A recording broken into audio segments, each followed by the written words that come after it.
कामलकं च शिष्यं तं त्रोटकं वार्तिककारमन्यादस्मं गुरुं सन्ततमानुतस्मि।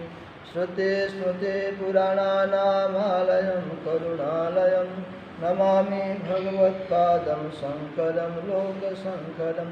शङ्करं शङ्कराचार्यं केशवं बादरायणं शुद्धभाष्यकृतो वन्दे भगवन्तो पुनः पुनः। ईश्वर गुरुराते मूर्तिभेदविभागिने व्योमव्याप्तदेहाय दक्षिणामूर्तये नमः। दक्षिणामूर्तये नमः।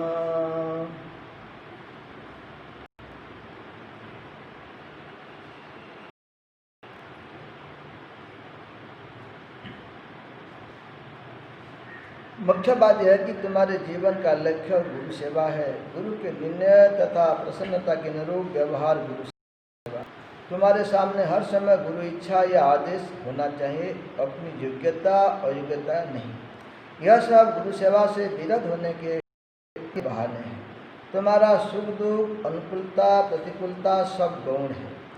एक लक्ष्य को लेकर उसके पीछे चलते रहो। उत्तराधिकार दीक्षा कार्य सब गुरु सेवा के निमित्त ही है। यदि तुम्हारा ऐसा भाव बना रहा तो संसार चाहे कुछ भी समझता रहे, किंतु इससे आध्यात्मिक दृष्टि से तुम्हें लाभ ही होगा। क्या तुम यह समझते हो कि मैं इस बात को देख समझ नहीं रहा कि तुम आग में कूदने जा रहे हो?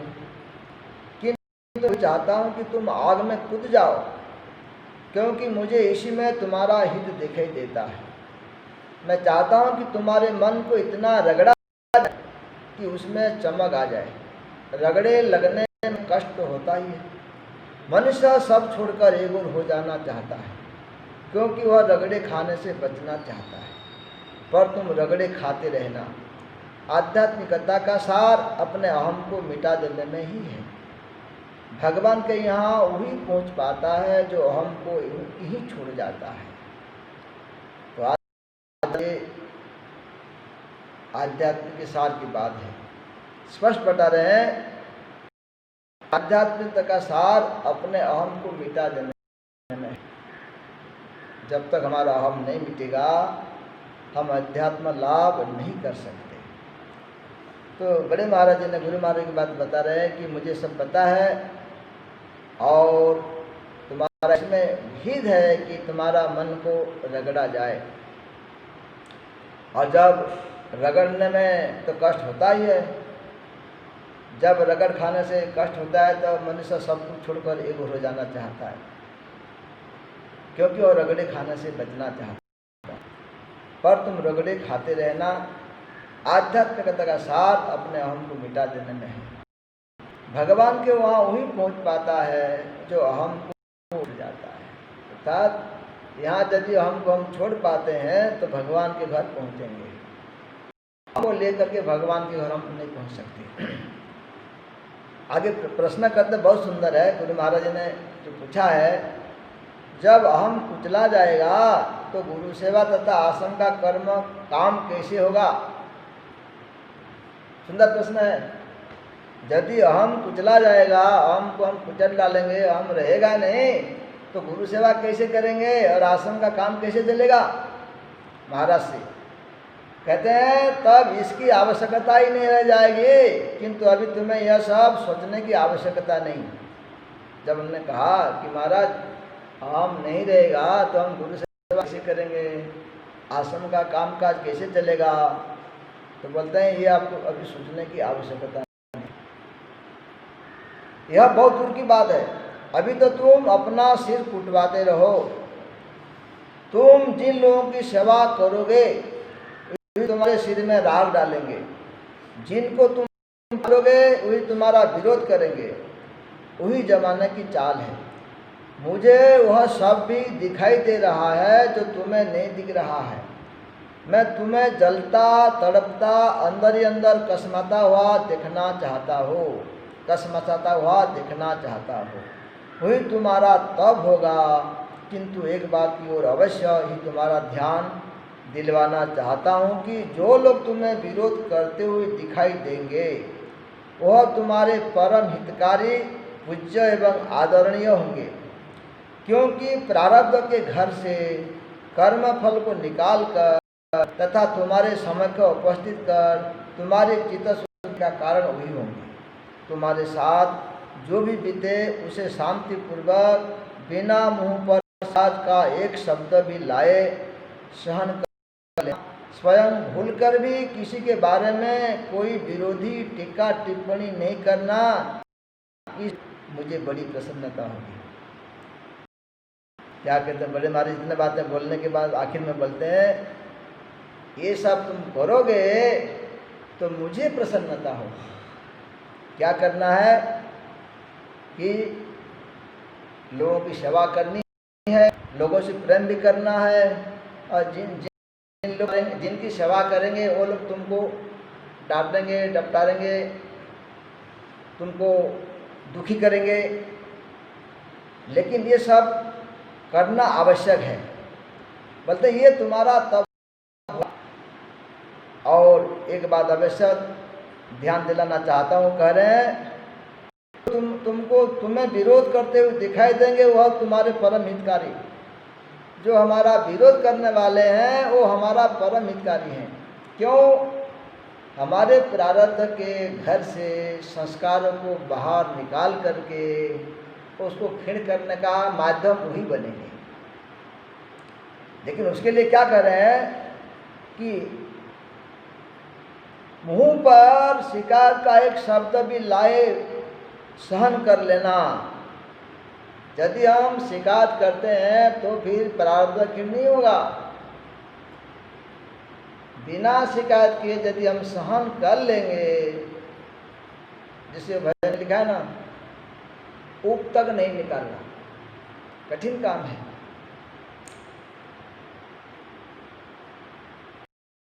मैं जलता तड़पता अंदर ही अंदर कसमता हुआ देखना चाहता हो, भले वही तुम्हारा तब होगा।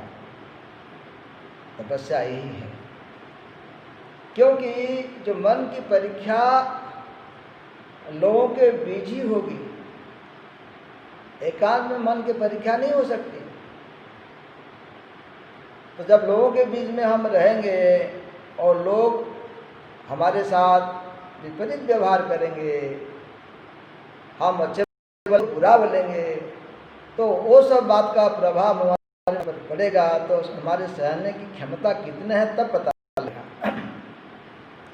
तो बोलते हैं ये तब है, अर्थात मन को संभाल के रखना, विचलित नहीं होने देना, नहीं होने देना, बोलते ये तपस्या है। और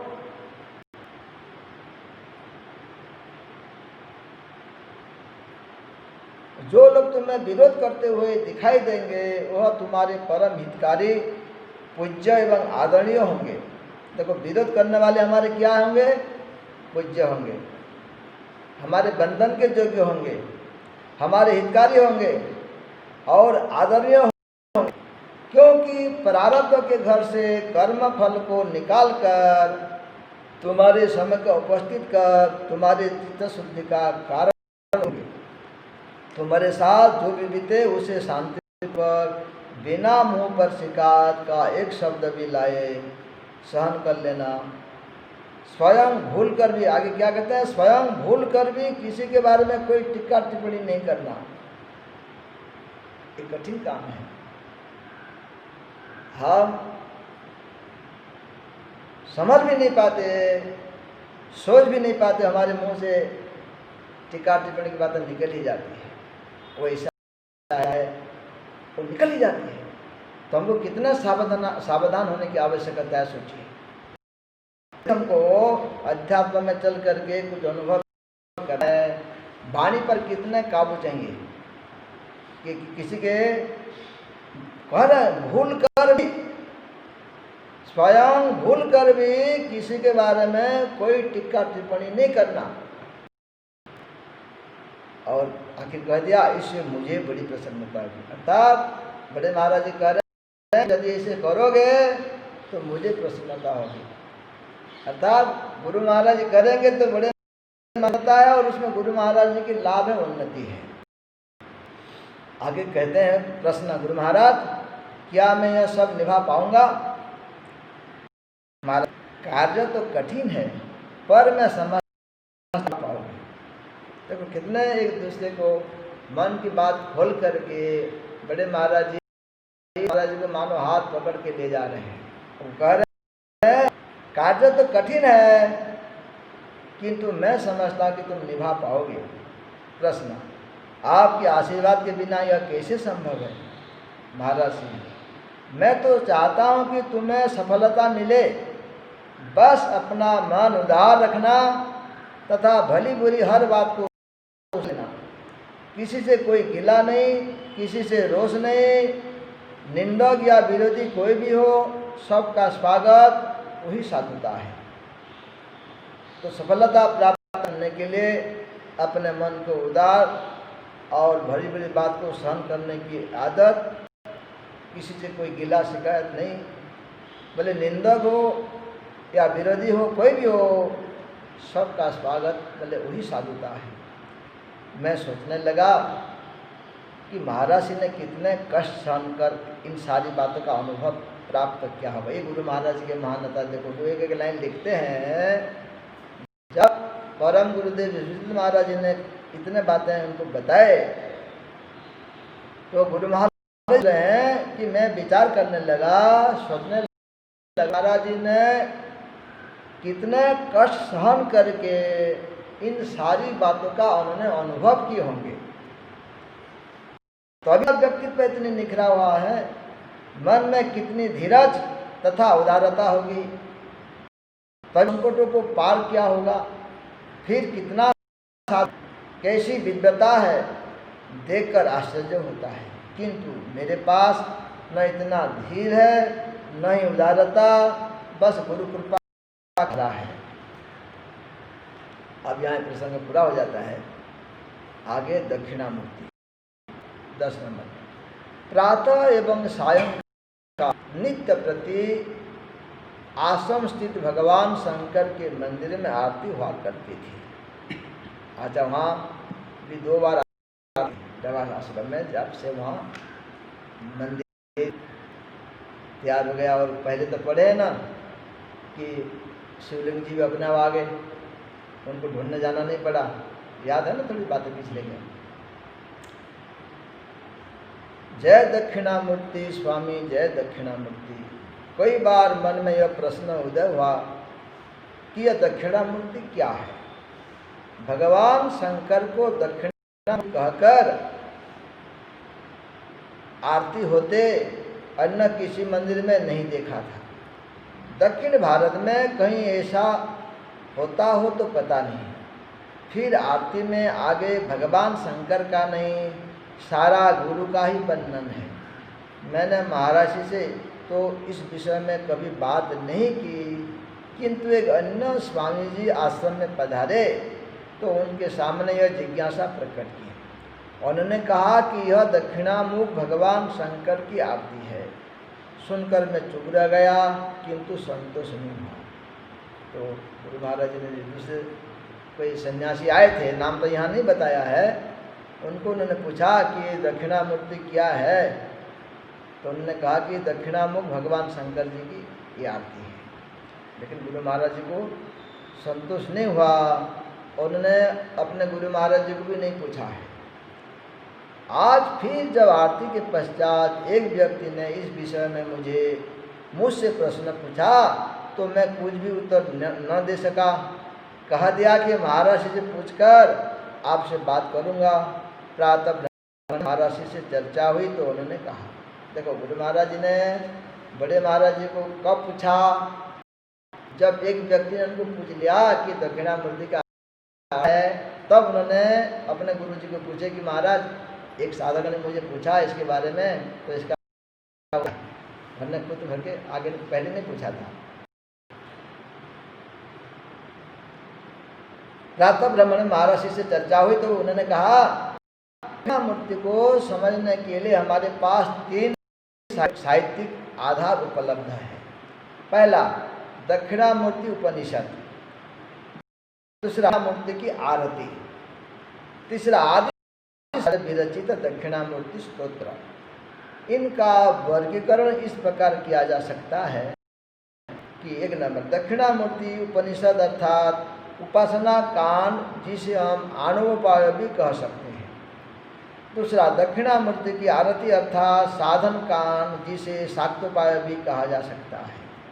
तीसरा दक्षिणामूर्ति स्तोत्र अर्थात ज्ञान कांड, वही सांभोपाय है।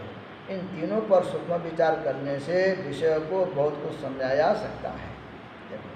जो तीन बातें बताए, दक्षिणामूर्ति उपनिषद है, दूसरा दक्षिणामूर्ति की आरती है, तीसरा शंकराचार्य के जो विरचित दक्षिणामूर्ति स्तोत्र। उन तीनों का एक एक अर्थ बताते हैं। दक्षिणामूर्ति उपनिषद अर्थात उपासना काम, उपासना अर्थात पूजा पाठ, जिसको कहते हैं आणवोपाय, भक्ति की शुरुआत। दूसरा है दक्षिणामूर्ति की आरती अर्थात साधन कांड, साधन करना, पहले पूजा पाठ फिर साधन। तीसरा है जो शाक्तोपाय। तीन प्रकार की दीक्षा होती है, आणवोपाय, शाक्तोपाय और सांभोपाय। आणवोपाय और शाक्तोपाय का शक्तिपात, और सांभोपाय का जो सांभोपाय है ये स्थिति की बात है, जैसे रामकृष्ण परमहंस और तोतापुरी। तोतापुरी उनके गुरु थे, रामकृष्ण परमहंस जी के दीक्षा दी थी। तीनों पर सूक्ष्म विचार करने से विषय को बहुत कुछ समझा जा सकता है। सबसे पहले की बात यह है कि दक्षिणा का क्या अर्थ है। दक्षिणामूर्ति उपनिषद में दक्षिणा का अर्थ इस प्रकार दिया गया है कि तत्वज्ञान रूपिणी तथा ब्रह्म प्रकाश के बुद्धि ही दक्षिणा है। दक्षिणा का अर्थ क्या है, इसके बारे में कह रहे हैं कि जो दक्षिणामूर्ति उपनिषद है उसमें दक्षिणा का अर्थ ऐसा दिया है कि तत्वज्ञान रूपिणी तथा ब्रह्म प्रकाशक बुद्धि दक्षिणा। जो तत्वज्ञान है तथा ब्रह्म प्रकाश की बुद्धि, इसको दक्षिणा कहा है। तत्वज्ञान रूपिणी, तत्वज्ञान रूपी और ब्रह्म के प्रकाशक बुद्धि, इसको दक्षिणा कहा है। तथा वही परम तत्व के अभिक्षण अर्थात साक्षात्कार में मुख अर्थात द्वार है। अर्थात ज्ञान और बुद्धि ये दोनों के द्वारा ब्रह्म के साक्षात्कार कर सकते हैं। तो ब्रह्म साक्षात्कार के लिए ये तत्वज्ञान रूपिणी और तथा प्रकाशक जो बुद्धि है, ये दोनों बातें मुख्य द्वार। ब्रह्मवादी से दक्षिणामुख शिव कहते हैं। जो ब्रह्मवादी लोग हैं इसको दक्षिणामुख शिव कहते हैं। इसका अर्थ यह हुआ कि दक्षिणामुख का संधि विच्छेद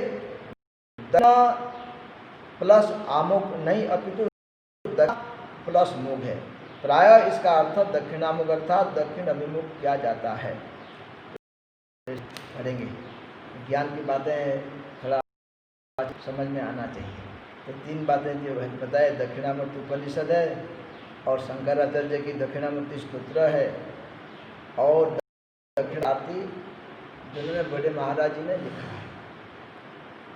जब हम आरती करते हैं दक्षिणामूर्ति के मंदिर में, ये आरती को परम सूचित महाराज जी ने लिखा है अपने भाव के आधार पर, और ये आरती हर आश्रम में आते हैं। तो दक्षिणामुख, दक्षिण इसका जो अर्थ ज्ञान के बारे में चर्चा कर रहे हैं उपनिषद के आधार पर है, दक्षिणामूर्ति उपनिषद करके। तो कल चर्चा करें। श्री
मुच्यते पूर्णस्य पूर्णमादाय पूर्णमेवावशिष्यते। ओम शांति शांति शांति। श्री सद्गुरुनाथ महाराज की जय। अवधूत चिंतन श्री